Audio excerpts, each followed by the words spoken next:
बिस्मिल्लाहिर्रहमानिर्रहीम अस्सलाम वालेकुम। Welcome back to my YouTube channel mathematic for fun. जैसा कि आप तमाम सब्सक्राइबर्स जानते हैं कि आज की वीडियो में हम 2025 26 हेली एरियाज़ के पेपर्स क्लास 8 आपका शेयर करने जा रहे हैं। सबसे पहला पेपर जो आपके साथ शेयर किया जा रहा है वो मैथ का पेपर है इन अ सॉल्व फॉर्म। पहले हम इसका सॉल्व पेपर आपके साथ शेयर करेंगे, देन उसके बाद उसके क्वेश्चन पेपर का A, B and C section आपके साथ हम शेयर करेंगे। जैसे कि सेक्शन ए में हमारे पास एमसीक्यूज होते हैं। सर्कल द करेक्ट आंसर, जो हमारा आंसर करेक्ट होगा उसको हमने सर्कल कर लेना, टिक कर लेना एज यू विश।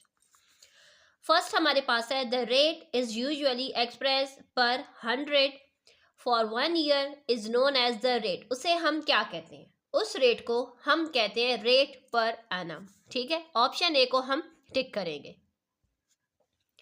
नेक्स्ट हमारे पास है insurance policies addressing and covering the cost of medical treatment for illness and injuries are called। यानी ये हमारी सेहत से रिलेटेड है। जब हम बीमार होते हैं या इंजर होते हैं, जख्मी होते हैं, तो कौन सी इंश्योरेंस पॉलिसी उस पर आ जाती है? तो उसमें हमारे पास आ जाती है हेल्थ पॉलिसीज। ऑप्शन सी को हम यहाँ पर टिक करेंगे। सिंप्लीफाइड फॉर्म ऑफ, ओके, हमारे पास यहाँ पर ये गिवन है 3x की पावर माइनस 3 या y की पावर -4 होल क्यूब। सो इसको यहाँ पर हम सिंप्लीफाइड करके आपको बता देते हैं कि ऑप्शन आपको किससे मालूम होगा कि ये सही है। जैसे कि हम इसको राइट करेंगे 3, जब x की पावर के साथ एंड y की पावर के साथ माइनस का साइन है, इट्स मीन कि ये पावर हमारी डिनोमिनेटर की है। 3 के क्यूब से हमारे पास आ जाएगा 27। मल्टीप्लिकेशन में पावर्स क्या होंगी? आपस में मल्टीप्लाई होंगी। 3 3 ज़र 9, इट्स मीन x की पावर 9 हो जाएगी। 4 3 ज़र 12, तो ये पावर 12 होगी, जिसका मतलब है कि हमारा ऑप्शन सी, हम अपने ऑप्शन सी के साथ यहाँ पर जाएंगे। पार्ट नंबर 4 हमारे पास है the product of 3x + 5 and 2xy is. Okay, हमने 3x + 5 को 2xy के साथ जब हम मल्टीप्लाई करेंगे तो हमारे पास क्या आएगा? सो यहाँ पर देखिए 3x + 5 को हम मल्टीप्लाई कर रहे हैं 2xy के साथ। सो पहले 3 के साथ मल्टीप्लाई, 2 3 ज़र 6 x² y, 2 5 ज़र 10 xy। इट्स मीन हमारा ऑप्शन ए, हम ऑप्शन ए के साथ यहाँ पर जाएंगे। बाय सिंप्लीफाइंग, यानी सिंप्लीफाइंग मतलब हमने x - y and x + y को आपस में मल्टीप्लाई करेंगे तो वी गेट, ये एक फार्मूला है, हम अलजबरा में ये फार्मूला पढ़ चुके हैं। तो इसका मतलब है कि हमें मालूम है कि हम यहाँ पर ऑप्शन बी पर आएंगे, यानी x² - y²। The information needed to construct an equilateral triangle. Okay, equilateral triangle के लिए हमें क्या चाहिए? इक्विलेटरल ट्राइंगल, जैसा कि ये हमारे ज्योमेट्री से रिलेटेड, ये हमारे चैप्टर था उससे रिलेटेड, ये हमारा एक एमसीक्यूज हमें गिवन है। सो उसके लिए हमें the length of the base require होती है, length of the base require होती है। अगर आप जब पेपर आपके साथ शेयर किया जा रहा हो तो मेहरबानी करके अपनी बुक अपने पास रख लिया करें, ताकि जो पेज नंबर, जो पॉइंट आपके साथ शेयर किया जाए उसी वक्त आप लोग पेंसिल से उस पेज पर आप नोट कर लिया करें। सो हम ऑप्शन ए पर जाएंगे और ये आपकी बुक का पेज नंबर 190 पर ये गिवन है। अगर आप चाहें तो अपनी बुक का पेज नंबर 190 ओपन करें, उसमें आपको ये वाली इंफॉर्मेशन गिवन है। ठीक है, the most frequent value of data is called. Okay, जो मोस्ट फ्रीक्वेंट वैल्यू जो कि डेटा की होती है उसे हम कहते हैं मोड। यानी इसमें क्या होता है कि नंबर, ज़्यादा नंबर होते हैं, जैसे 2 2 3 3 4, जो नंबर जितना ज़्यादा बार रिपीट होते हैं इसको, इसलिए हम कहते हैं कि जिसमें वैल्यू ज़्यादा बार रिपीट हो रही होती है वो हमारा मोड होता है। ठीक है, क्योंकि हम डेटा हैंडलिंग में ये पढ़ चुके हैं। If each angle of a triangle is 60 degree then the triangle must be. जाहिर सी बात है, जब एक एंगल 60 का है तो दूसरा भी 60 का होगा, तीसरा भी, तो ये हमारा इक्विलेटर ट्राइंगल है। ठीक है, सो हम यहाँ पर इक्विलेटर ट्राइंगल को ही टिक करेंगे। A straight line that touch the circle at a single point is called। Okay, ये हमने पढ़ा था सर्कल वाले चैप्टर में कि जब भी हमारे पास एक स्ट्रेट लाइन जो कि टच करती है सर्कल को एट अ सिंगल पॉइंट पर, तो उसे हम कहते हैं टेंजेंट। ठीक है, ये आपकी बुक में एक डिफिनेशन, इसकी डिफिनेशन में ये गिवन है पेज नंबर 156 ओपन करेंगे तो आप लोगों को मालूम हो जाएगा कि ये डिफिनेशन में से एक एमसीक्यूज आपको यहाँ पर गिवन है। नेक्स्ट हमारे पास है the circle with the same centre but different radii is cut. ये भी आपके पास सेम बुक है, sorry same page number 157 open करेंगे तो वहां पर ये डिफिनेशंस में गिवन है। ठीक है, तो हम लेंगे कंसंट्रिक सर्कल, यानी ये क्या होता है, यानी जिसका तो सेंटर पॉइंट सेम होता है लेकिन रेडियस, यानी एक सर्कल इतने 2 सेंटीमीटर का है, दूसरा सर्कल 3 सेंटीमीटर का है, 4 सेंटीमीटर, यानी उनका रेड जो सेंटर पॉइंट है वो तो सेम है बट उनका जो रेडियस है वो डिफरेंट है। ठीक है, तो उसे कंसंट्रिक सर्कल हम कहेंगे। The bigger the gradient the line is, तो वो हमें मालूम है वो स्टीपर होती है। ये हमारी बुक का पेज नंबर अगर आप ओपन करें पेज नंबर 132 पर स्टार्ट में ही आपके पास ये गिवन है, ब्राउन कलर शेडेड पार्ट में ये लाइन आपके पास गिवन है पेज पर। ठीक है, नेक्स्ट हमारे पास यहाँ पर एक फार्मूला गिवन है, x angle divided by 360 x degree divided by 360 degree multiply by 2 pi r is the line. तो ये हमारे पास किसकी लाइन है, सो ये हमारे पास आर्क लेंथ की लाइन है। ये भी हमारा एक फार्मूला है जो कि हमारा पेज नंबर 158 पर ये फार्मूले आपके पास गिवन है। आप वो पेज ओपन करेंगे तो आपको आइडिया हो जाएगा कि हमारे एमसीक्यूज जो कि हम मार्क कर रहे हैं वो बिल्कुल एक्यूरेट है। पार्ट 13 हमारे पास है, अ shape can be rotated around a fix point is called. क्योंकि एक उसका फिक्स पॉइंट है, जिस फिक्स पॉइंट पर शेप को रोटेट किया जा रहा है तो ऑब्वियसली वो हमारे पास होगा centre of rotation. Option B को हम टिक करेंगे और ये हमारे पास गिवन है हमारा पेज नंबर 198 पर। पेज नंबर 198 ओपन करें, उस पेज से ये एमसीक्यूज आपके लिए लिया गया। नेक्स्ट हमारे पास है, if the base of pyramid is regular polygon and the lateral face are concurrent isolated triangle the pyramid is. Concurrent से मुराद होता है कि उसका साइज एंड शेप जो होता है ना वो सेम होना चाहिए।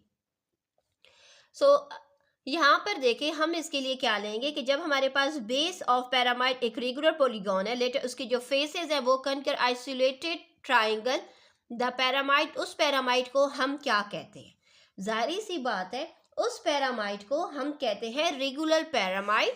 अगर आपके लिए यहाँ पर रेगुलर पैरामाइड है तब भी रेगुलर पैरामाइड हो या राइट पैरामाइड हो,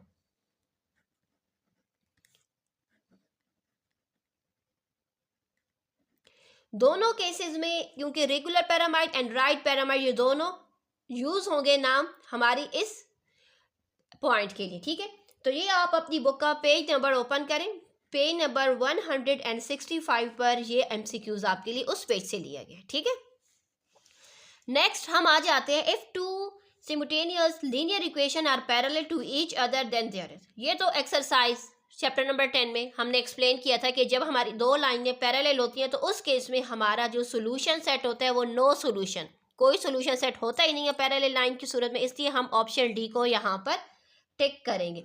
और अगर आपने कंफर्म करना है कि आया ये एमसीक्यूज मैंने सही मार्क किया है तो आप अपनी बुक का पेज नंबर 149 ओपन करें, उसके एंड में ग्राफ जो बना हुआ है, ग्राफ के नीचे 2-3 लाइनें लिखी हुई हैं, उन लाइंस में आपके लिए ये वाज़ेह किया गया है कि जब हमारी लाइंस पैरेलल होती हैं तो उस सूरत में वहाँ पर कोई सोल्यूशन नहीं होता। ठीक है, हमारा सेक्शन ए कंप्लीट हो चुका है। चले हम सेक्शन बी पर आ जाते हैं और सेक्शन बी बड़ा ही आसान है, आपके साथ हम शेयर करते हैं। जैसे कि सेक्शन है आपके मालूम है कि वो 36 नंबर्स का होता है और टोटल आप लोगों ने 9 क्वेश्चन अटेंड करने होते हैं। क्वेश्चन नंबर 2 के टोटल यहाँ पर 13 पार्ट्स होंगे जिसमें से कोई से आपने 9 पार्ट सेलेक्ट करके जो आपको आसान लगते हैं उनको सॉल्व कर लें। फर्स्ट हमारे पास है सिंप्लीफाई।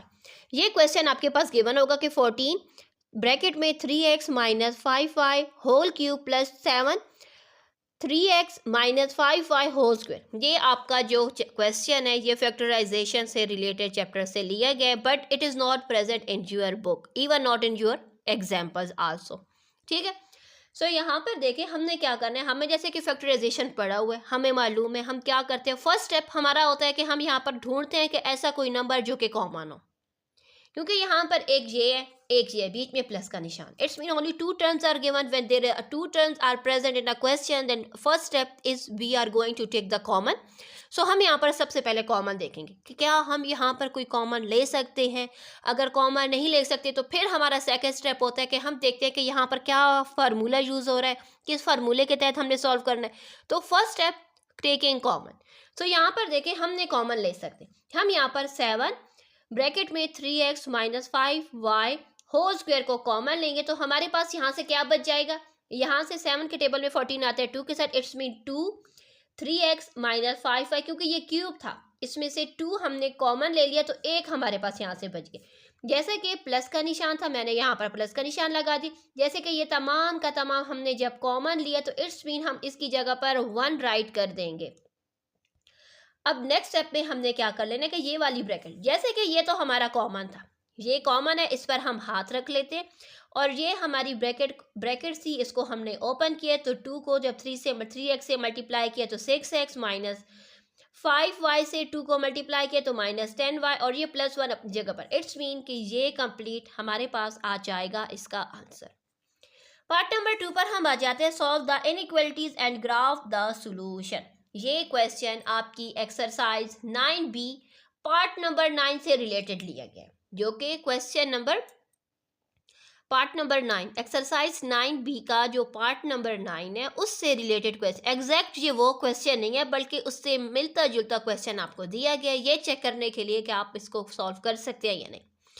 क्योंकि हम एक्सरसाइज सॉल्व करते हैं, हमें उसका तरीकाकार मालूम होता है तो हम बड़े आसान तरीके से इसके सॉल्यूशंस को राइट कर लेते हैं।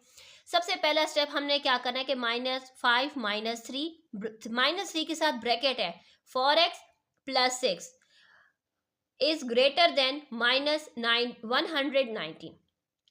पहला स्टेप क्या होता है कि हमने -3 को अपनी ब्रैकेट के साथ मल्टीप्लाई कर दिया। जब मल्टीप्लाई किया तो आ जाएगा हमारे पास -12x एंड -18। अब हमने क्या कर देना है, -5 एंड -18 को साथ में लिख देंगे, दोनों के साथ माइनस का sign, its mean value add हो जाएंगी लेकिन साइन हमारे पास -23 आ जाएगा। हम x वाला नंबर यहीं पर ही छोड़ देंगे, -23 को दूसरी तरफ ले जाएंगे तो वो +23 हो जाएगा। -119 + 23 करेंगे तो -96 आ जाएगा। जैसे कि हमें सिर्फ और सिर्फ x चाहिए क्योंकि हमने इसको नंबर लाइन पर शो करना होता है, तो x की वैल्यू फाइंड करने के लिए हम क्या करेंगे कि हम -12 को दोनों साइड्स पर मल्टीप्लाई कर देंगे। जब हम यहाँ पर मल्टीप्लाई करेंगे तो ये 1 के साथ, ये 1 के साथ, ये 1 के साथ और ये चला जाएगा 8 के साथ।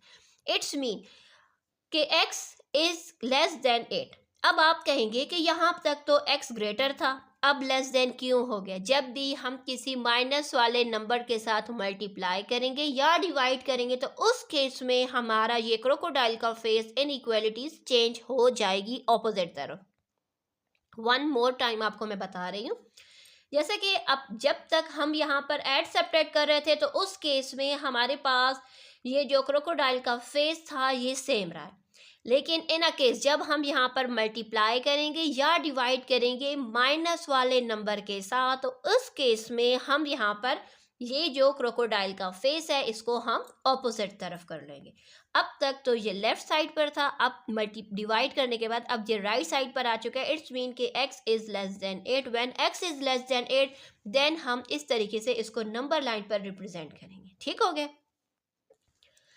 क्वेश्चन नंबर 3 हमारे पास है, a conical tent is 20 centimetre high and a slant height is 25 centimeter. If the radius of the base is 15 centimeter, find the total surface area of the tent. यानी हमने फार्मूला पढ़ा था total surface area. Total surface area का formula हमें मालूम है, हमें पता है कि जब हमारे पास टोटल सरफेस एरिया का फार्मूला होता है तो उसके लिए हमें किन किन चीज़ों की रिक्वायरमेंट होती है, हम उस हिसाब से यहाँ पर इसका सोल्यूशन अब राइट करेंगे। सो यहाँ पर देखें स्लैंट हाइट से मुराद होता है, ओके ये मैंने एक रफ सा टेंट आपके लिए ड्रॉ किया जिसमें हमारे पास क्या है, टेंट की अपनी हाइट 20 सेंटीमीटर। स्लैंट हाइट से मुराद कि ये तिरछे में जो साइड की लेंथ होती है इसको हम कहते हैं स्लैंट हाइट, जिसको हम लेंथ 25 सेंटीमीटर। रेडियस हमारे पास गिवन है इसका 15 centimetre. It's mean not a diameter, radius से मुराद होता है उसका हाफ हमारे पास 15 सेंटीमीटर। सो हम यहाँ पर राइट कर देंगे slant height is equal to L is 25, radius 15 है। सरफेस एरिया का फार्मूला हमारे पास गिवन है, इस फार्मूले के तहत हमने वैल्यूज को पुट किया तो हमारे पास आंसर आ चुका है 1885.7 सेंटीमीटर स्क्वायर। पार्ट नंबर 4 पर हम आ जाते हैं। The following table show a data value along with their respective weight, what is the weight mean. हमने यहाँ पर मीन फाइंड करना है। एक्स हमारे पास गिवन है, डब्ल्यू जो कि वेट है वो भी हमारे पास गिवन है। आप तमाम सब्सक्राइबर्स अपनी बुक का पेज नंबर 222 ओपन करें, उसमें एग्जाम्पल नंबर 6 है, उस सेम वही एग्जाम्पल हमारे पास यहाँ पर गिवन है। सो ये देखें हमारी example number 6 on page number 222 chapter number 13 data handling में से दी गई है, जिसमें देखें इस तरीके हम मीन किस तरीके से फाइंड करते हैं। हम मीन फाइंड करने के लिए यहाँ पर देखें x1 को w1 से मल्टीप्लाई करेंगे, x2 को w2 से, जैसे देखें इन दोनों को मल्टीप्लाई करके फिर प्लस का निशान, फिर ब्रैकेट में इन दोनों को मल्टीप्लाई करेंगे, ब्रैकेट के बाहर प्लस का निशान, फिर इन दोनों को मल्टीप्लाई करेंगे और ब्रैकेट के बाहर प्लस कर, अब इन दोनों को मल्टीप्लाई करेंगे और प्लस का निशान, इन दोनों को मल्टीप्लाई करेंगे प्लस का निशान, फिर इन दोनों को मल्टीप्लाई करेंगे ब्रैकेट में प्लस का निशान, फिर इन दोनों को मल्टीप्लाई करके प्लस का निशान, फिर इनके मल्टीप्लिकेशन को हम यहाँ पर ऐड कर देंगे इस तरीके से। ओके यहाँ पर तो ऊपर तो नॉमिनेटर में हमने ये किया, लेकिन डिनोमिनेटर में हम तमाम w को ऐड करेंगे, जैसे 2 3 2 + 3 + 4 5 6 7 एंड 8 इन तमाम को ऐड कर दिया। ऐड करने के बाद उनका ऐड किया तो हमारे पास आंसर आया 35। नॉमिनेटर के सम को हमने 35 के साथ ऐड किया तो आंसर हमारे पास आया 11.57। ये है इसका answer. Okay next part number 5 पे हमारे पास है कंस्ट्रक्ट अ ट्राइंगल PQR, यानी हमने एक PQR एक ट्राइंगल कंस्ट्रक्ट करना है विद PQ हमारे पास 5 सेंटीमीटर है and angle P and angle Q is 75 degree. ये आपका जो एक क्वेश्चन है आई थिंक चैप्टर नंबर 12 में था, आइसोसेलेस ट्राइंगल। हमने एक आइसोसेलेस ट्राइंगल ड्रा किया था, बुक पे हमारे पास 70 डिग्री था, ठीक है, यानी हमने दोनों एंगल सेम 70 के ड्रा करने थे, बस इन्होंने यहाँ पर हमें 75 डिग्री दे दिए। चले हम इसकी कंस्ट्रक्शन और स्टेप ऑफ कंस्ट्रक्शन दोनों आपके साथ शेयर करते हैं। जैसे कि PQ हमारे पास 5 सेंटीमीटर था, P एंड Q दोनों पर हमने 75 डिग्री का एंगल ड्रॉ करना था, वो मैंने यहाँ पर ड्रॉ किया। जहाँ पर ये दोनों आर्म्स मीट किए, लाइन मीट किया, तो उसको मैंने QR का नाम दे दिया, ठीक है। ये देखिए इसके स्टेप ऑफ कंस्ट्रक्शन है कि हमने ड्रा लाइन PQ 5 सेंटीमीटर, पहले हमने लाइन ड्रॉ की थी, फिर उसके बाद P एंड Q पर हमने 75 डिग्री का एंगल ड्रॉ किया था। आर्म्स को हमने क्या किया था, एक्सटेंड किया था, जहां पर आर्म बीट की थी उसको हमने R दे दिया था। इस तरीके से PQR हमारा एक रिक्वायर्ड ट्राइंगल है। नेक्स्ट हमारे पास पार्ट नंबर 6 है, जिसमें हमारे पास है a² - b² = c², यानी c² की जो वैल्यू है वो हमारे पास a² - b² है। हम लोगों ने यहाँ पर वैल्यू फाइंड करनी है, वैल्यू मांगी गई है, यानी a² - b² = 3a² b² and c²। अपनी बुक का page number 122 of chapter number 8 example number 21 आप ओपन करेंगे तो आपको आइडिया होगा कि हमने इसको किस तरीके से सॉल्व करना है, ठीक है। यहाँ पर देखिए सबसे पहले मैं आपको एग्जाम्पल शेयर कर देती हूँ। ये देखिए ये हमारी एग्जाम्पल है। जैसा कि हमारे पास यहाँ पर जो फार्मूला यूज किया गया वो हमारा क्यूब वाला फार्मूला था, ठीक है। क्यूब वाले फार्मूले के तहत इसको सॉल्व किया गया। अगर हम यहाँ पर फोकस करें तो यहाँ पर a की पावर भी 1 है, b की पावर भी 1 है, लेकिन यहाँ पर क्या है, a की पावर 6 माइनस b की पावर से, इसको हमने क्यूब में कन्वर्ट करना, तो इट्स मीन कि हमने यहाँ पर क्या राइट कर देना है, a² का क्यूब b² का क्यूब, क्योंकि यहाँ पर ब्रैकेट के अंदर पावर क्या है हमारे पास 2 है, इस वजह से हमने यहाँ पर इसकी क्यूब यहाँ पर राइट स्क्वायर राइट किया। आप लोगों ने कंफ्यूज नहीं होना। c², जैसा कि क्वेश्चन में ही हमें गिवन है कि c² किसके इक्वल है, c² हमारे पास a² - b² की इक्वल है, इसलिए हमने c की जगह पर उसकी वैल्यू जो कि गिवन था वो हमने यहाँ पर पुट कर दिए। एज अ फार्मूला कंप्लीट करने के लिए हमने यहाँ पर इसकी वैल्यू को पुट किया। जब हमने इसकी वैल्यू को पुट किया तो ये कंप्लीट फार्मूला बन चुका है, जो कि हमारे पास a² - b² के होल क्यूब के इक्वल है। आई होप आप समझ गए होंगे। अब जैसे कि क्वेश्चन में हमसे इसकी वैल्यू मांगी गई थी कि ये जो हमारे पास एक एक्सप्रेशन गिवन है इसकी वैल्यू फाइंड करनी है। अब यहाँ पर देखिए a² - b² हमारे पास c² की इक्वल है, तो हम इसकी जगह पर c² का क्यूब लिख देंगे। जब हम ये क्यूब ओपन करेंगे तो c की पावर हमारे पास 6 आ जाएगी और ये हमारे पास वो वैल्यू है जो कि हमने यहाँ पर फाइंड करनी है। क्लास 8 आपको एक दूसरी एग्जाम्पल भी बतानी ज़रूरी है क्योंकि बहुत ही इंपॉर्टेंट है। एग्जाम्पल नंबर 20 में भी हो सकता है कि कुछ बेसिस पर कुछ रीजन में आप लोग के लिए आ जाए, तो आप लोगों ने एग्जाम्पल नंबर 20 पर भी फोकस करना है, क्योंकि ये दोनों ऐसी एग्जाम्पल्स हैं कि जो हैं तो बहुत आसान समझने वालों के लिए, ठीक है। तो मैं चाहती हूँ कि मेरे तमाम subscribers 100 out of 100 marks obtain करें, तो इसलिए मैं ये एग्जाम्पल भी आपको समझा देती हूँ। यहाँ पर देखिए, इफ़, क्योंकि यहाँ पर 21 एग्जाम्पल में वैल्यूज़ कहा गया था, यहाँ पर हमसे कहा गया प्रूव दैट, हमने प्रूव करना है कि इस वैल्यू से हमने ये वैल्यू निकालनी है। तो हम क्या करेंगे, हम यहाँ पर इस वैल्यू को राइट कर देंगे, हम इसका क्यूब लेंगे, दोनों तरफ जब हम क्यूब लेंगे तो हमारे पास ये क्यूब आ जाएगा। अब इस क्यूब में क्या हो जाएगा कि यहाँ पर भी plus P cube, P plus Q है, एंड यहाँ पर भी इट्स मीन इन दोनों की आपस में कटिंग हो जाएगी। लेफ्ट हैंड साइड पर पी क्यूब प्लस क्यू का cube is equal to right hand side पर 1 plus P cube, Q cube आ जाएगा। ये वो है जो कि हमसे प्रूफ मांगा गया था और ये प्रूफ हमने यहाँ पर कर लिए, ठीक है। चले अब हम आ जाते हैं अपने नेक्स्ट क्वेश्चन की तरफ, जो कि हमारा क्वेश्चन नंबर 7 है। पार्ट नंबर 7 हमारे पास है solve the simultaneous equation by substitution method. So dear subscribers, जैसे कि आप तमाम जानते हैं कि ये हमारी एक्सरसाइज 9C का क्वेश्चन नंबर 4 से रिलेटेड क्वेश्चन हमें गिवन है। सो यहाँ पर देखें 2p minus 3q is equal to 2, हम इसको इक्वेशन नंबर 1 का नाम दे देंगे। p plus 2q is equal to 8, इसको हम इक्वेशन नंबर 2 का नाम दे देंगे। सबसे पहले इक्वेशन नंबर 1 को लेंगे। इक्वेशन नंबर 1 में से हमने यहाँ पर q की वैल्यू को निकाल ली है। जब q की वैल्यू हमारे पास आ गई है तो हम इसको इक्वेशन नंबर 3 से रिप्रेजेंट कर देंगे। अब हमने क्या कर लेना है, put the value of q in equation number 2। जैसे कि ये q की वैल्यू इक्वेशन नंबर 3 से जो आई है, इसको हम इक्वेशन नंबर 2 में पुट कर देंगे। जब हम यहाँ पर q की जगह पर ये वैल्यू q की राइट करेंगे तो इस तरीके से हमारे पास ये आ जाएगा। अब हम अपने नेक्स्ट पेज को टर्न कर लेते हैं। यहाँ पर हमने क्या कर लेना है कि जैसा कि हमारे पास डिनोमिनेटर था 3, हमने उस डिनोमिनेटर को ख़त्म करने के लिए हम दोनों साइड्स को 3 से मल्टीप्लाई कर देंगे।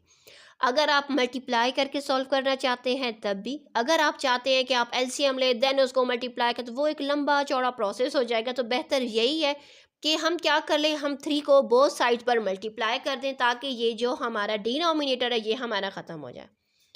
देखें यहाँ से ये और ये ख़त्म हो जाएगा, यहाँ से आ जाएगा 3p, 4p minus 4 is equal to 3 8 ज़र 24।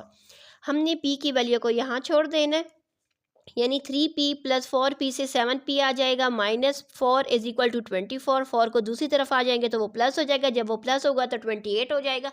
हमें ओनली p की वैल्यू चाहिए, p के साथ 7 जो कि यहाँ पर मल्टीप्लाई हो रहा है। नेक्स्ट स्टेप में वो जाकर 28 के साथ डिवाइड हो जाएगा, तो हमारे पास 4 आ जाएगा। इट्स मीन p की वैल्यू हमारे पास 4 आ चुकी है, जिसका मतलब ये हो जाएगा कि हमने इस वैल्यू को इक्वेशन नंबर 3 में पुट कर लेना है। इक्वेशन नंबर 3 में जब हम p की वैल्यू को पुट करेंगे, तो जैसे कि हमारी इक्वेशन नंबर 3 थी q is equal to 2p minus 2/3, हमने p की जगह पर 4 पुट कर दिया। 4 पुट के 2 4 ज़र 8 माइनस 2, 8 में से 2 माइनस करेंगे तो 6, 6 को 3 से डिवाइड करेंगे तो आ जाएगा 2। अब देखें ये हमारी p एंड q की वैल्यू आ गई है। अगर आपको कन्फ्यूजन हो रही तो आप इसका चेक भी कर सकते हैं। चेक किस तरीके से कर सकते हैं कि आपने क्या कर लेना है कि इक्वेशन नंबर 1 में, ये जो इक्वेशन नंबर 1 है मैंने आपकी राइट, इसके अंदर वैल्यूज़ को पुट करके कन्फर्म करें कि आया ये हमारी जो वैल्यूज़ हैं क्या ये सही है या नहीं। अब देखें p की वैल्यू हमारे पास है 4, q की वैल्यू हमारे पास है 2, 2 4 ज़र 8, 2 3 ज़र 6 इज इक्वल टू 2। अब यहाँ से 8 में से 6 चला जाएगा तो 2 इज इक्वल टू 2, जिसका मतलब क्या हो जाएगा कि हमारी जो वैल्यूज़ हैं वो बिल्कुल सही आई हैं p एंड q की। जैसे कि जो पेपर मैंने वसूल किया, उस पेपर में 7 पार्ट के बाद डायरेक्ट उन्होंने 12 पार्ट्स यहाँ पर मेंशन किए। उसमें से कुछ यानी 8 9 10 एंड 11 4 पार्ट इसमें से हमारे पास मिसिंग्स हैं। तो इसलिए मे भी हो सकता है कि टीचर्स ने बाद में हिल एरियाज़ वालों को नोट करवा दी हों कि आप लोगों ने ये पार्ट्स अटेंड करने, बस मेरे पास मिसिंग थे तो मैंने जो मेरे पास अवेलेबल थे पार्ट्स मैंने वो आपको शो कर दिए। पेपर भी मैं आपको शो करूँगी जब हम सॉल्व कर लेंगे। तो again ice cream cone sculpture is 8 metre high. Sculpture का मतलब होता है कि आइसक्रीम का जो बड़ी सी आइसक्रीम कोन है उसका जो मुजस्समा है ना, उसकी जो हाइट है, लंबाई 8 मीटर है। रेडियस हमारे पास ऑफ अ सर्कुलर बेस, उसकी जो बेस है वो सर्कुलर है, उसका रेडियस हमारे पास 3 मीटर है। हम लोगों ने इसका वॉल्यूम फाइंड करना है। सो यहाँ पर देखिए हाइट एंड रेडियस मैंने राइट कर दिया, वॉल्यूम वाला फार्मूले के तहत हमने वैल्यूज़ को पुट किया। जब वैल्यूज़ को पुट करें तो हमारे पास आंसर ये आपको शो हो रहा है, ठीक है। अब हम आ जाते हैं if a minus 1/a is equal to 5, यानी हमारे पास गिवन है, ये भी हमारे पास सेम। चलिए पहले हम क्वेश्चन कंप्लीट कर लेते हैं, हम एक्सप्लेनेशन पर आ जाते हैं। फाइंड द वैल्यू, हमने यहाँ पर वैल्यू फाइंड करनी है a³ माइनस 1/a³ माइनस 100, हमने इसकी वैल्यू फाइंड करनी है, ठीक है। अपनी बुक का पेज नंबर 123 ओपन करेंगे, एग्जाम्पल नंबर 22 है, सेम वही एग्जाम्पल आपको यहाँ पर गिवन है, यहाँ पर देख लें आपकी एग्जाम्पल से दिया गया है। सो चले हम आपको एक्सप्लेन कर देते हैं ताकि आप लोग अच्छी तरीके से समझ आ सके। क्वेश्चन में गिवन हमारे पास है a minus 1/a is equal to 5। हम लोगों ने क्यूब लेना है बोथ साइड्स पर, क्योंकि यहाँ पर क्यूब के अकॉर्डिंग वैल्यूज हमने यहाँ पर देनी है। जब हम क्यूब लेंगे a माइनस 1/a का क्यूब इज इक्वल टू 5 का क्यूब, अब इनका क्यूब जब ओपन होगा तो हमारे पास आ जाएगा a का क्यूब माइनस 1/a का cube, 3 first bracket second bracket and a minus 1/a is equal to 5 के क्यूब से 125 आ जाएगा। यहाँ पर देखें a और 1/a की आपस में कटिंग हो जाएगी, a माइनस 1/a की जगह पर हम उसकी वैल्यू 5 को राइट कर देंगे। अब यहाँ पर देखें 3 को 5 से मल्टीप्लाई करेंगे तो हमारे पास 15 आ जाएगा। जैसे कि अकॉर्डिंग टू द क्वेश्चंस हमने यहाँ पर क्या कर लेना है कि 125 को इसी तरफ ले आएंगे, तो ये माइनस 125 में माइनस 15 करेंगे तो माइनस 140 आ जाएगा। जैसा कि हमें क्वेश्चन में क्या कहा गया था कि a³ माइनस 1/a³ माइनस 100 की वैल्यू को फाइंड करना है, तो ये तो हमारे पास 40 है। हमने 100 बनाने के लिए हमने क्या कर देना है कि हमने दोनों साइड्स को 40 उनमें ऐड कर देना है। हम दोनों तरफ 40 ऐड कर देंगे तो क्या हो जाएगा, यहाँ पर ये हो जाएगा 140 में से माइनस 140 में प्लस 40 करेंगे तो माइनस 100 एंड यहाँ पर ये हमारे पास 40 आ जाएगा। अगर आप इस तरीके से करें तब भी, अगर आप नहीं चाहते इस तरीके से करना तो यहाँ से एक दूसरा स्टेप भी मैं आपको बता देती हूँ, आप इस तरीके से भी राइट कर से a³ minus 1/a³ minus 100 minus 40 is equal to 0, क्योंकि माइनस 100 एंड माइनस 40 से अगेन 140 आता है। अब इसके बाद का स्टेप मैं ज़रा यहाँ पर नीचे आपके लिए राइट कर लेती हूँ कि a³ minus 1/a³ minus 100 minus 40 is equal to 0। अब यहाँ पर हम आ जाते हैं, इस स्टेप के बाद वाला स्टेप अगर आप एडिंग नहीं कर सकते तो आप इस तरीके से भी राइट कर सकते हैं। अब यहाँ पर देखें a³ माइनस 1/a³ माइनस 100, ये 40 जब दूसरी तरफ चला जाएगा तो ये प्लस 40 हो जाएगा और ये जो वैल्यू मांगी गई थी इसकी वैल्यू 40 आ जाएगी। यहाँ से भी 40 आती है, अगर आप एडिंग करते हैं तब भी आपके पास 40 आता है। अब ये आप पर है कि आप ऐड करके सॉल्व करना चाहते हैं या आप 100 को इस तरीके से ब्रेक डाउन करके सॉल्व करना चाहते हैं। हमारा जो सेक्शन है सेक्शन नंबर बी कंप्लीट हो चुका है। अब हम सेक्शन नंबर सी पर आ जाते हैं। सेक्शन नंबर सी, जैसा कि हमारे पास यहाँ पर सेक्शन नंबर सी में हमारे पास क्वेश्चंस गिवन है। फर्स्ट क्वेश्चन हमसे जो मांगा गया, जो पूछा गया, वो हमारे पास है solve the following simultaneous equation by graphical method. अब हमने इसको ग्राफिकल मेथड से सॉल्व करना है। ये हमारे पास है 3x minus 4y is equal to 0, इसको हम कह देंगे ये हमारी इक्वेशन नंबर 1 है। 9x minus 8y is equal to 12, ये हमारी इक्वेशन नंबर 2। सबसे पहले हम अपनी इक्वेशन नंबर 2 में से y की वैल्यू हमने निकाल ली है, उस वैल्यू के अकॉर्डिंग हमने इस तरीके से टेबल सा ड्रॉ करना है, क्योंकि ड्यूरिंग एक्सरसाइज हम सॉल्व कर चुके हैं। x की वैल्यू को 0, 1, 2 एंड 3 तक हमने ले ली है। जब x की वैल्यू हमने 0 ली थी तो y की वैल्यू भी हमारे पास 0 आई थी। जब x को हमने 1 लिया था तो y की वैल्यू हमारे पास 3/4 आई थी। अब आप कहेंगे कि हमने तो कॉपी में डेसिमल में राइट की थी, अब यहाँ पर फ्रैक्शन में क्यों है? अगर आप चाहते हैं तो हम इसको डेसिमल में भी राइट कर सकते, बस मैंने फ्रैक्शन में इसलिए छोड़ी है ना क्योंकि हम जब ग्राफ पर रिप्रेजेंट करेंगे तो बड़ी आसानी होगी हमें ग्राफ में रिप्रेजेंट करने की। आपको वो तरीका भी मैं सिखा देती हूँ। 3 डिवाइडेड बाय 4 करते हैं तो हमारे पास वैल्यू आ जाएगी y की 0.75। लेकिन 0.75 को ग्राफ पर रिप्रेजेंट करना थोड़ा सा हमारे लिए मुश्किल हो जाता है। इसलिए मैंने यहाँ पर फ्रैक्शन को लेना बेहतर समझा। अगर आप चाहते हैं तो आप यहाँ पर फ्रैक्शन के ज़रिए भी सॉल्व कर सकते हैं, बस मैं आपके लिए डेसिमल में राइट करी। जब हमने x की वैल्यू 2 ली थी तो y की वैल्यू हमारे पास आ गई थी 3/2। जब 3 को 2 से डिवाइड करेंगे तो y की वैल्यू हमारे पास आ जाएगी 1.5। x की वैल्यू जब 3 थी तो y की वैल्यू हमारे पास आ जाएगी 9/4। 9 को जब 4 से डिवाइड करेंगे तो हमारे पास आ जाएगा 2.25। ठीक है, अब आ जाते हैं नेक्स्ट इक्वेशन नंबर 2 से। जो हमने y की वैल्यू निकाली थी वो हमारे पास ये थी। जो वैल्यू हमने निकाली थी उसको हमने इक्वेशन 4 का नाम दे दिया। उसके अकॉर्डिंग हमने यहाँ पर एक टेबल ड्रॉ कर दी जिसमें x की वैल्यू 0 से लेकर 3 तक है। इन x की वैल्यू को इक्वेशन नंबर 4 में जैसे ही हमने पुट किया तो यहाँ पर देखिए जब x 0 था तो y की वैल्यू -3/2 आई थी। अब हमने यहाँ पर -3 को 2 से डिवाइड करेंगे तो आ जाएगा -1.5। -1.5 यानी हम यहाँ पर भी राइट कर सकते हैं। जब हमारे पास x की वैल्यू 1 थी तो y की वैल्यू हमारे पास आ गई थी -3 डिवाइडेड बाय 8। इसको जब हम डिवाइड कर देंगे तो y इज इक्वल टू -0.375। 0.375 आ जाएगा। अब x की वैल्यू जब 2 होगी तो y की वैल्यू हमारे पास आई है 3/4 जो कि हमारे पास इक्वल टू होती है 0.75 की। हम यहाँ पर भी राइट करेंगे 0.75। जब x की वैल्यू 3 थी तो y की वैल्यू हमारे पास आ गई थी 15/8। अगर हम 15 को यहाँ पर 8 के साथ डिवाइड कर देंगे तो आ जाएगा हमारे पास आंसर 1.875।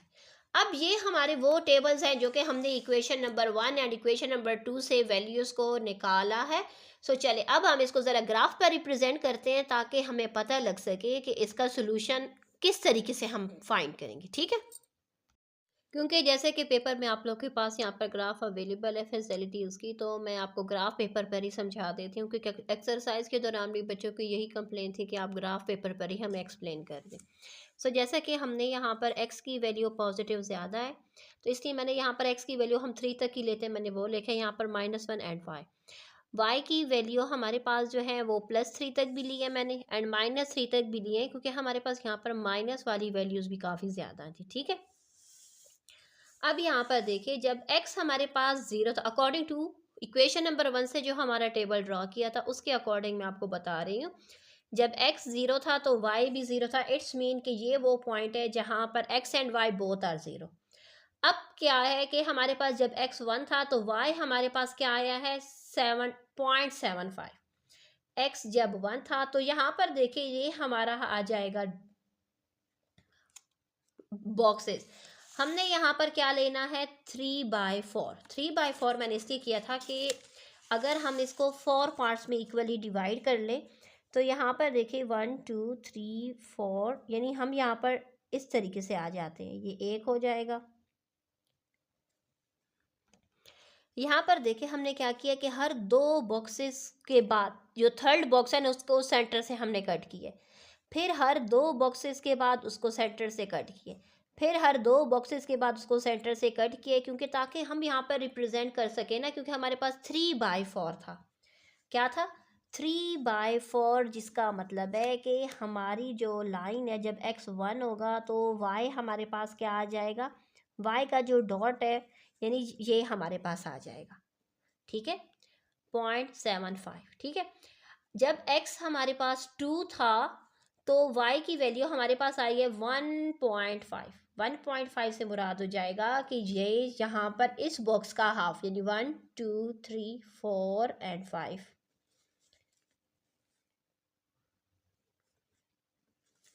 ये आ जाएगा इसका हाफ। अब जब x 2 था तो y हमारे पास आया है 2.25। 2.25 से मुराद ये हो जाएगा कि 2 बॉक्सेस हमारे कंप्लीट हैं एंड जो थर्ड बॉक्स है उसका चौथा हिस्सा। थर्ड बॉक्स का चौथा हिस्सा किस तरीके से आएगा, यानी हम यहाँ पर दो बॉक्सेस कंप्लीट ले लेंगे एंड जो थर्ड बॉक्स है उसका हम सेंटर कर लेंगे, उसका सेंटर हमारे पास आ जाएगा 2.25 के इक्वल, ठीक हो जाएगा।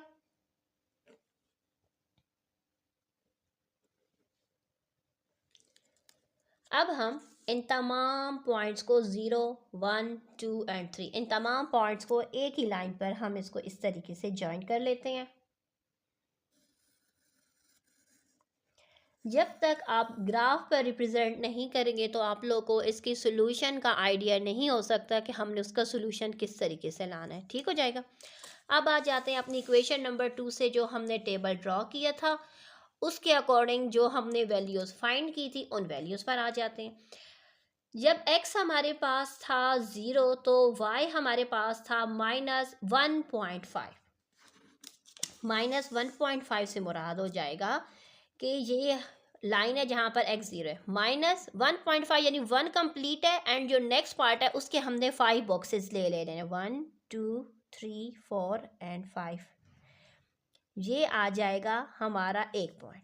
अब यहाँ पर देखें जब x हमारे पास 1 था तो y की वैल्यू -3.75। अब -3.75 थोड़ी सी बड़ी वैल्यू हमारे पास हो जाएगी, तो अब हम क्या कर लेते हैं कि इस तरीके से कर लेंगे, -3/8। 3/8 से मुराद हो जाएगा कि हम इस बॉक्स को, क्योंकि यहाँ पर हमारे पास 3/8 है, डिनोमिनेटर रिप्रेजेंट द पार्ट्स, तो ये हमने 0 से लेकर 1 तक इसके 8 पार्ट्स बना लेने हैं।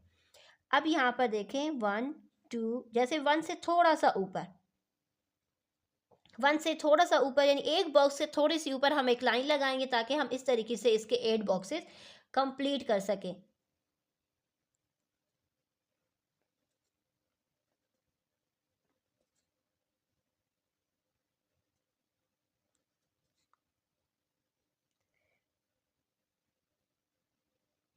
एट बॉक्सेस हमारे इस तरीके से कंप्लीट हो चुके हैं। अब जैसा कि ये हमारे पास था 3/8, -3/8, तो इट्स मीन कि हमने यहाँ पर इसका 1, 2 एंड 3 हमारे पास यहाँ पर है। सो इट्स मीन कि ये हमारा लाइन जाएगी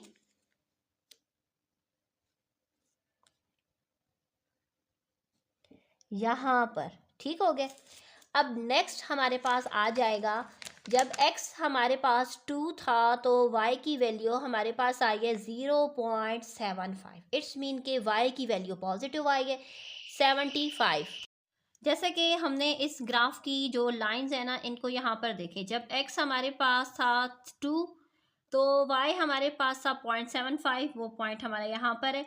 देन जब हमारे पास x 3 था तो y हमारे पास था 1.8 समथिंग, तो बस हमने यहाँ पर इन लाइन से हमें ये आइडिया हो रहा है कि ये एक पॉइंट ऐसा आ रहा है कि जहाँ पर ये लाइंस आपस में मीट करेगी ना, तो हम क्या कर लेते हैं यहाँ पर एक एक नंबर एक्सटेंड कर लेते हैं।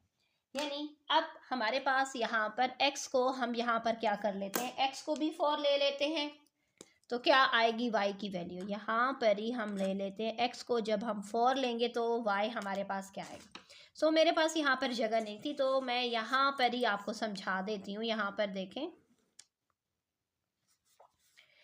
कि जब x को हम 4 लेंगे तो y की वैल्यू इक्वेशन नंबर 3 से क्या आएगी।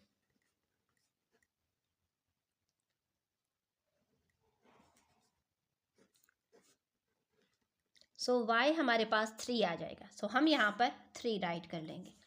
अब इस इक्वेशन में भी हम यहाँ पर 4 लेंगे x को, तो y की वैल्यू हमारे पास क्या आएगी। सो यहाँ पर तो मेरे पास जगह बिल्कुल भी ना होने के बराबर है, तो मैं यहाँ पर एक रफ पेज पर आपके लिए राइट कर लेती हूँ कि जब x 4 होगा तो हमारे पास y की वैल्यू इसी इक्वेशन नंबर 4 में से हमने निकालनी है। 9 4 36 में से 12 को माइनस करेंगे और 8 के साथ डिवाइड कर देंगे। 36 में से जब हम 12 माइनस करेंगे तो हमारे पास आ जाएगा 24/8। 24 को जब 8 के साथ डिवाइड करेंगे तो हमारे पास आ जाएगा 3। तो x हमारे पास जब x 4 था तो y हमारे पास क्या आया है 3 आया है, जिसका मतलब है कि यहाँ पर भी 4 एंड 3 है, यहाँ पर भी 4 एंड 3 है। सो हमारा जो सोल्यूशन है वो हमारे पास आ जाएगा। सो यहाँ पर जगह नहीं है तो मैं यहाँ पर लिख दूंगी देयरफॉर x हमारे पास 4 होगा तो y हमारे पास 3 आ जाएगा। ठीक है, अब यहाँ पर तो मेरे पास एक पॉइंट नहीं है, तो मैं एक दूसरे ग्राफ पेपर पर आपको अगेन ये शो कर देती हूँ। अब यहाँ पर देखें, ये हो जाएगा y हमारे पास ये y हमारे पास अब 4 हो चुका है। तो x जब x 3 था तो y हमारे पास था 4। सो अब हम इसको लाइन के ज़रिए ज्वाइन कर लेते हैं, यानी दोनों केसेस में जब x 4 होगा, यानी यहाँ पर ये हमारा आ जाएगा 4। ठीक है, जब x 4 होगा तो y हमारे पास 3 आएगा। x 4 होगा तो y हमारे पास 3 आएगा, तो हम यहाँ पर इसको ज्वाइन कर लेते हैं। नेक्स्ट यहाँ पर दूसरे टेबल से भी हमें यही आइडिया हुआ है कि जब x 4 था तो y हमारे पास 3 आए। सो यहाँ पर भी जब x हमारा 4 था तो y हमारे पास 3 आए। इसका मतलब है कि इस तरीके से हमारी ये जो लाइंस हैं इन्होंने आपस में एक दूसरे को इंटरसेक्ट किया। जहाँ पर लाइंस इंटरसेक्ट हुई इट्स मीन वो हमारा सोल्यूशन होता है, यानी वहाँ से हमारी x एंड y की वैल्यूज़ आ जाती हैं। आप लोग भी कोशिश किया करें, इस तरह 1 2 3 तक राइट कर लिया करें, फिर उसके बाद इस तरीके से ग्राफ पर रिप्रेजेंट करें। लाइंस अगर मीट होती हमें नज़र आएंगी तो हम कह देंगे कि उनका सोल्यूशन पॉसिबल है, और अगर मीट होती नज़र नहीं आएंगी, पैरेलल होंगी तो नो सोल्यूशन होगा। इस तरीके से इनफाइनाइट होंगी तो उस तरीके से हम इनको राइट कर लेंगे। नेक्स्ट हमारे पास क्वेश्चन नंबर 4 है सिंप्लीफाई। ये हमारे पास गिवन है क्वेश्चन। इसमें हमने यहाँ पर देखना है कि डिनोमिनेटर में हमारे पास क्या है। डिनोमिनेटर में हमारे पास u माइनस वी है, जिसका मतलब है कि हम u माइनस वी को उसकी पावर के साथ, v माइनस w को इसकी पावर के साथ, w माइनस u को उसकी पावर के साथ कैंसिल कर देंगे, तो हमारे पास ये ब्रैकेट्स इस तरीके से एज अ 1 पावर में आ जाएगी। अब हम इनकी ब्रैकेट्स को ओपन कर देंगे। जब हमने इनकी ब्रैकेट्स ओपन कर दी है तो यहाँ पर इनकी कटिंग हो रही है। माइनस u हमारे पास यहाँ पर प्लस u के साथ, प्लस v को माइनस v के साथ, प्लस w को माइनस w के साथ काट देंगे। हमारे पास आ जाएगा w square minus u square plus v square, इसका आंसर है। नेक्स्ट हमारे पास है Azhar and Waqas buy a tennis ball and football from a store. The tennis ball has a diameter 6.5 centimetre and football का जो डायमीटर है वो 20.5 सेंटीमीटर है। By how much does the volume of a football exceed that the tennis ball, जिसमें हमारे पास पाई given है 22/7। All of you open your books, page number 178, example number 18 में से ये हमारा क्वेश्चन है। तो इस तरीके से हमने इसको सॉल्व करना। सबसे पहले हम कैलकुलेट करेंगे द वॉल्यूम ऑफ टेनिस का volume, then volume of football.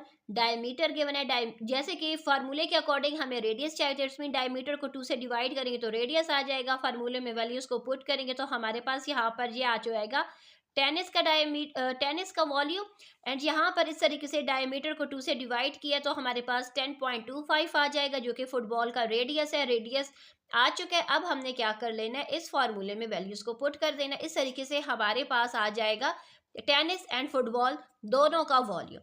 अब डिफरेंस हम लोगों ने फाइंड किया फुटबॉल का, ऑब्वियसली वॉल्यूम ज़्यादा था तो फुटबॉल के वॉल्यूम में से टेनिस का वॉल्यूम हमने यहाँ पर सेपरेट किया तो हमारे पास ये वैल्यू आ जाएगी। यहाँ पर था हम लोगों ने यहाँ पर football exceed the volume by the tennis, तो हमने यहाँ पर ये बताना था कि फुटबॉल का जो वॉल्यूम है वो टेनिस के वॉल्यूम से कितना ज़्यादा है, तो वो हमारे पास इसका आंसर आ चुका है। हमने इस तरीके से इसको सॉल्व कर लेना है। अब हम आ जाते हैं क्वेश्चन नंबर 6 की तरफ। ओके, क्वेश्चन नंबर 6 में हमारे पास हमारा जो चैप्टर नंबर 13 है उसमें से दिया गया ये क्वेश्चन है। हमारे पास number of goal score by a football team ने कुछ यहाँ पर गोल स्कोर किया है, जो हमारे पास डेटा उनका गिवन है। हम लोगों ने एक कंस्ट्रक्ट कर लेना frequency table and find the mean, और साथ में उसका मीन भी फाइंड कर लेने। सो चले हम आ जाते हैं अपनी बुक का पेज नंबर 222 एग्जाम्पल नंबर 7 पर, क्योंकि ये आपकी बुक की एग्जाम्पल में से गिवन क्वेश्चन है। सो यहाँ पर देखिए पेज नंबर 222 के लास्ट पर आपको क्वेश्चन गिवन है, एंड पेज नंबर 223 पर आपको ये एग्जाम्पल सॉल्व की हुई गिवन है। सो यहाँ पर देखें हमने इस तरीके से पहले हम लोगों ने, क्योंकि हमारे पास स्कोर गिवन था 0 से लेकर 5 तक, वो राइट कर लिए। टैली मार्क्स राइट कर लिए, जिसकी मदद से हम बड़े आसान से इसको काउंट कर लेते हैं। देन फ्रीक्वेंसी, एंड देन हमने यहाँ पर इसको एफ एक्स से मुराद होता है कि यहाँ पर देखें, 0 को 3 से मल्टीप्लाई किया तो 0 आए, 1 को 4 से मल्टीप्लाई किया तो 4 आए, 2 को यहाँ पर 5 से मल्टीप्लाई किया तो 10 आए है, 3 को 4 से मल्टीप्लाई किया तो 12 आए है, 4 को 3 से मल्टीप्लाई किया तो 12 आए है, 5 को 1 से मल्टीप्लाई किया तो 5 है, इसका सम किया तो 43 आए। अब यहाँ पर देखें, हमने इसका सिर्फ टेबल तो नहीं, इसका मीन भी फाइंड किया, तो इस तरीके से फिर हमने इसका मीन फाइंड किया है। तो चलें, आप लोगों को आइडिया हो चुके हैं, मीन हम फाइंड कर चुके हैं। अब हम आ जाते हैं अपने लास्ट क्वेश्चन की तरफ, जो कि बहुत ही इंटरेस्टिंग क्वेश्चन है। लास्ट क्वेश्चन ज्योमेट्री में से गिवन है, कह रहे हैं कि हमारे पास यहाँ पर four side ABCD and DA, हमारे पास एक क्वाड्रिलेटर की गिवन है। ABCD एक क्वाड्रिलेटर है जिसकी लेंथ हमारे पास ये मेजरमेंट्स गिवन है रिस्पेक्टिवली। हम लोगों ने यहाँ पर बी पर एक कंस्ट्रक्ट करना है 120 डिग्री का, एंड कंस्ट्रक्ट ABCD, और इस तरीके से हमने एक क्वाड्रिलेटर ड्रा कर लेना। लेकिन उस क्वाड्रिलेटर पे हमसे ये भी कहा गया है कि हमने यहाँ पर A को C से ज्वाइन करके एक डायगोनल भी ड्रॉ कर लेना है। तो चले हम आ जाते हैं सबसे पहले आपके साथ, और आपके सामने ही हम इसको कंस्ट्रक्ट कर लेते हैं। सबसे पहले ए बी के जो मेजरमेंट है वो है 4.2 सेंटीमीटर। तो हम यहाँ पर सबसे पहले 4.2 सेंटीमीटर की एक मेजरमेंट ड्रॉ कर लेते हैं।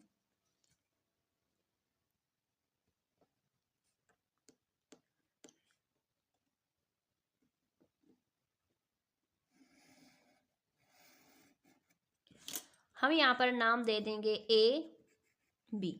जैसे कि बी पर हमने 120 डिग्री का एंगल भी ड्रॉ करना है, सो हम इस तरीके से फिंगर के अकॉर्डिंग इसको ओपन कर लेंगे।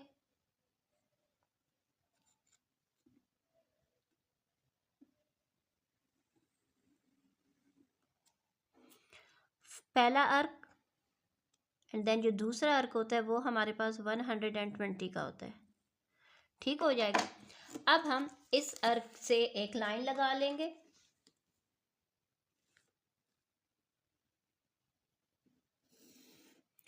और यहाँ पर देखें ये हो जाए। अब हमारी BC है 3.8 सेंटीमीटर। अब हम यहाँ पर 3.8 सेंटीमीटर की लाइन भी ड्रॉ कर सकते हैं और अर्क भी लगा सकते हैं। सो यहाँ पर देखें हमने अर्क लगा दिया 3.8 सेंटीमीटर का, और इसको नाम दे देंगे C। ये फर्स्ट अर्क लाइन हमारे पास थी 4.2 सेंटीमीटर, ये 3.8 हो चुका है। नेक्स्ट हमारे पास है 4.8 सेंटीमीटर। चले हम लगाते हैं नेक्स्ट अर्क। सो यहाँ से हम एक अर्क लगा लेंगे 4.8 का। अब यहाँ पर देखें लास्ट हमारे पास रह चुका है 5.4 सेंटीमीटर का एक अर्क हमने लगाना है, जो कि है हमारे पास DA का। सो यहाँ पर हमारा अर्क लग चुका है। इसका मतलब है कि हमने इसको इस तरीके से, ये हमारा D पॉइंट हो जाएगा।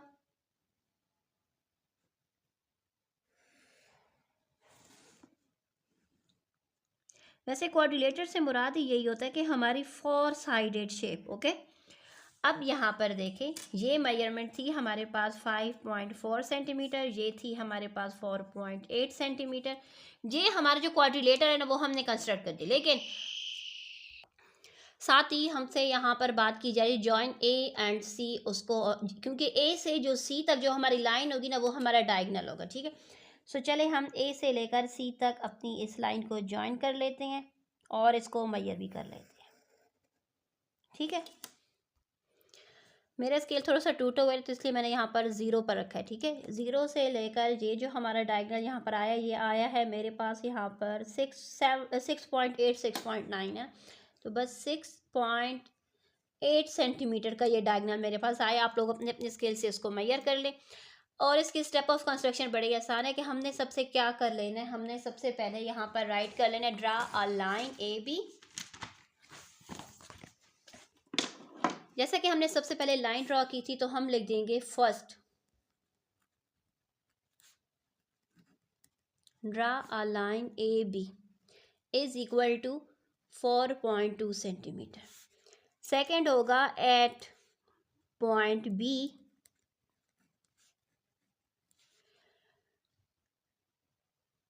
Draw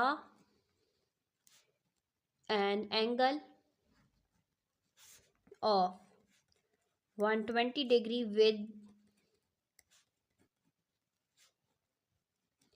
with the help of compass। Third होगा eight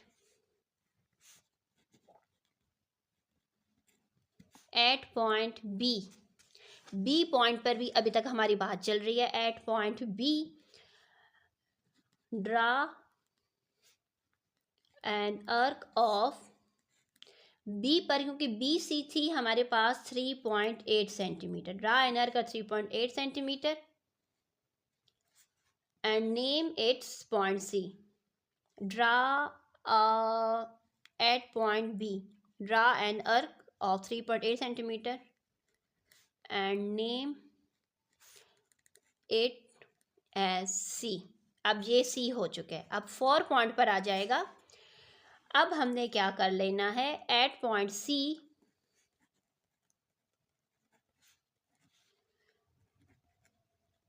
draw an arc of 4.8 centimetre. अब आ जाएगा 5 पॉइंट पर at point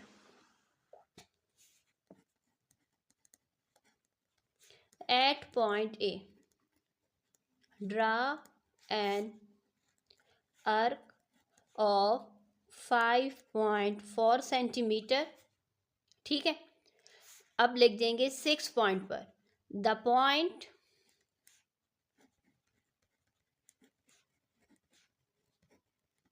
at which both arc meet is named as D, उसको हम D कह देंगे, and join them। ठीक हो गया। अब हमने क्या कर लेना है, 7 पर join A to C and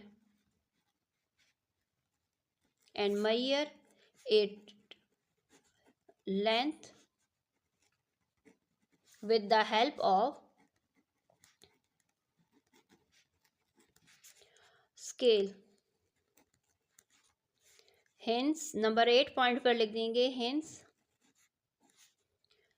A B C D is the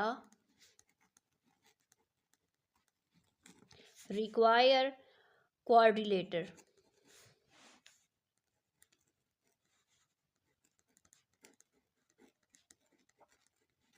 ठीक हो जाएगा। अब हमारा ये जो मैथ्स का पेपर था ये कंप्लीट हो चुका है। अब हम इसका A B एंड C जो हमारे पास वसूल किया मैंने, वो मैं आपके साथ शेयर कर लेती हूँ, और उसके बाद जो रिमेनिंग पेपर्स हैं उन तमाम के पेपर्स आपके साथ मैं शेयर करती हूँ। काइंडली वीडियोस को लाइक किया करें, अपने क्लास फेलोज फ्रेंड के साथ शेयर किया करें ताकि सबको इससे फ़ायदा हो सके।